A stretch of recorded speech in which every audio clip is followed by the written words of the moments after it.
This is how you are supposed to use your HELB loans upkeep money so that it will sustain you the whole semester. So many comrades don't know how to budget their HELB loans upkeep money. They end up misusing their money, wanaikula na 1 week, 2 weeks, 1 month inaisha. And then halfway the semester, they start struggling, wanaanza kuinama, and yet the higher education funding had given them money which is supposed to make their university life easier. In this video, I want to share with you how you are supposed to budget your HELB loans upkeep money so that it will sustain you the whole semester. This is Teacher Ezekiel. If you have not subscribed, kindly consider subscribing and then turn on the notification bell so that you'll be receiving my educative content each and every week. Now, when your HELB loans upkeep money lands in your bank account or your M-Pesa number, this is what you are supposed to do. Make a budget immediately. Before you start using your money, make a budget. After making a budget, clear the fixed expenses first. Which are these fixed expenses? These are things like rent. Clear the fixed expenses first. Next point, how are you supposed to use your money? Use a weekly or monthly allowance system. This is a system where you buy your things in bulk, either weekly or monthly. When you buy your things in bulk, weekly or monthly, you'll find that you'll be saving some extra coin. Next point, cook instead of eating out. Okay? Cooking for yourself is much cheaper as compared to when you eat in hotels. Okay? Cook for yourself instead of eating out. When we are making this budget, I want us to assume that our time for staying in the school hostels is over and therefore we are renting outside. When you are renting outside the school hostels, cook for yourself instead of eating out. Next point, avoid lifestyle pressure. Sawa sawa, usipewe pressure na matajiri. Okay? Live below your means. Okay? Next point, save and invest. Okay? Set a certain percentage of your HELB loans upkeep money which you will save and which you will invest. And then track your spending. Have a clear view of how you are spending each and every coin in your HELB loans upkeep money. Okay? The higher education funding is giving university students HELB loans upkeep money in the range of 20k to 30k per semester depending on the level of need. Now we do not have the bands. You are given your HELB loans upkeep money in the range of 20k to 30k per semester depending on the level of your need. Okay, it is the level of your need that is determining the amount of HELB loans upkeep money that you will get per semester in the range of 20k to 30k per semester. I want us to use an average of 25k to make a budget of your HELB loans upkeep money. You have 25k HELB loans upkeep money in your bank account or M-Pesa number. This is how you are supposed to budget that money. The expenses that is supposed to be on top of your list is rent. Comrade, kama utaki stress, kama utaki kulala nje, pay rent first. Rent is the first fixed expenses that you are supposed to clear. Okay? And rent is supposed to take 8,000 per semester. So rent 8,000 per semester. And that simply means that you will be paying 2,000 rent per month. So your rent is supposed to be 2,000 per month or less. Isipite 2,000, ikuwe less than 2,000. That is 8,000 per semester. Isipite hapo, ikuwe 8,000 and less. That simply means that you are supposed to find a single room around your university that costs 2,000 per month. If you do not find a good single room that costs 2,000 per month, do this. Tafuta a friend who will be your roommate, then you'll be cost sharing the rent and other expenses. If you are getting 25,000 HELB loans upkeep money per semester, your rent is supposed to take 8,000 per semester or less. and that is 2,000 per month or less. Is repeatable. The other expenses is food. Food is supposed to take 9,000 per semester. Okay, and that simply means that food will be taking 2,250 per month. And that simply means that it will be taking roughly 500 to 600 per week. So your food expenses should be 9,000 per semester or less. That is 2,250 per month, and that is 500 to 600 per week. How is that possible? This is much possible because you will be cooking for yourself. Cooking for yourself is much cheaper than eating out. And then you will be buying dry food stuff in bulk. Dry food stuff are things like rice, maize flour, tea leaves, sugar, cooking oil, and others. You'll be buying them weekly or monthly. And then vegetables, you'll be buying them in the market weekly. The other expenses is transport, and transport is supposed to take 1,000 per semester. Transport is supposed to take 1,000 per semester.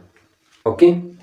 Lakini hapa kwa transport nataka upunguze matembezi kabisa. Sawa sawa?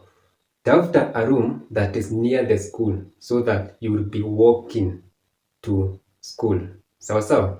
But in case you need to travel from one place to another, transport is supposed to take 1,000 per semester.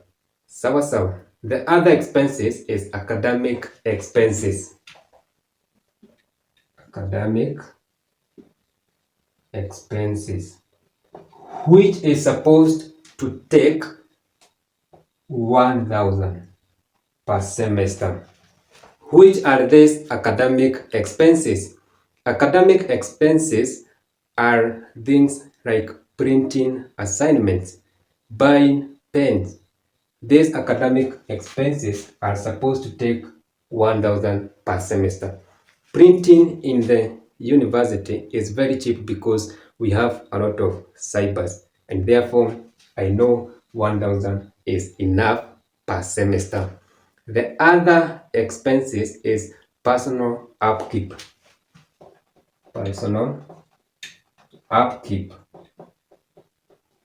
Personal upkeep is supposed to take 1,500 per semester. Personal upkeep involve buying things like toiletries that you need to use daily. Things like tissue papers, soap, lotion, and so on. This one is supposed to take 1,500. So what you need to do is you go to the market, ununue the cheap things, okay? The cheap tissues, the cheap lotions. This 1,500 will be enough, okay? The other expenses is saving, and saving is supposed to take 1,500. Saving, which is supposed to take 1,500 per semester. No matter what, you have to save something. Sawa sawa, emergency huwa inatokea. So save 1,500 of your 25k per semester. Sawa sawa, this is the money that you use in case there is an emergency. Saving is very, very much important. No matter what, you have to save something. The last expenses in your budget of 25,000 HELB loans upkeep money is investment or hustle fund. Investment or hustle fund. You need to invest some percentage of your money so that you can get extra money in your pocket. And investment or hustle fund is supposed to take 3,000. Therefore, when you are making your budget of 25,000, you are supposed to set aside 3,000 which you will invest or you will hustle you can invest by starting a small business. Now, which are these small businesses that you can start as a university student, and that 3,000 capital will be enough to start these businesses? In my YouTube channel, I've already made a video which I've given you 10 small businesses that you can start as a university student and that will earn you good money. Go back to my videos and you will see which business can work for you. Okay? Invest some percentage of your HELB loans upkeep money, and you'll always have extra money in your pocket, which will sustain you in the university. This is how you are supposed to budget your HELB loans upkeep money if you are getting 25,000 HELB loans upkeep money per semester. 8,000 per semester is supposed to go to rent. 9,000 per semester is supposed to go to food. That is 2,250 per month, and that is 500 to 600 per week. 1,000 per semester is supposed to go to transport. 1,000 per semester is supposed to go to academic expenses. 1,500 per semester is supposed to go to personal upkeep. 1,500 is supposed to go to saving and then invest 3,000. Sawa sawa. That simply means that after paying rent of 8,000, you are left with 15,000, which is supposed to sustain you in a span of 14 weeks. And that simply means that you'll be using 1,070 bob per week for food, transport, academics expenses, personal use, saving and investment. Sawa sawa. Najua majority of you wataniuliza, what about paying school fees? Now that is where investment or hustling comes in. The profit that you'll be getting from your small business should go to paying school fees and saving. Suppose you get 300 profit per day. 200 in that profit should go to the school fees and then 1,000 to saving. And that simply means that if you are getting 300 profit per day in your small business, that will be 9,000 per month. In a span of 3 months, you have 27,000. 18,000 should go to the school fees and then 9,000 should go to saving. Sawa. And then if you are getting more than 25,000 HELB loans upkeep money per semester, simply means that your level of need is much higher than others. Therefore, use the extra money in assisting your parents in pay school fees and then invest some. And then if you are getting less than 25,000 HELB loans upkeep money per semester, simply means that your level of need is not that high. Maybe your parents or guardians are paying your school fees, rent, and even personal expenses. Therefore, budget your money in such a way that it will fit what you are getting, and more so, invest a lot of it if your parents are the one paying school fees, rent, and even personal use. Okay, this is Teacher Ezekiel. If you find this video interesting and educative, consider subscribing and turn on the notification bell. Like this video, share to your friends, comments, and I would highly appreciate. We'll meet again in another interesting and educative video. Thank you very much, and may God bless you abundantly.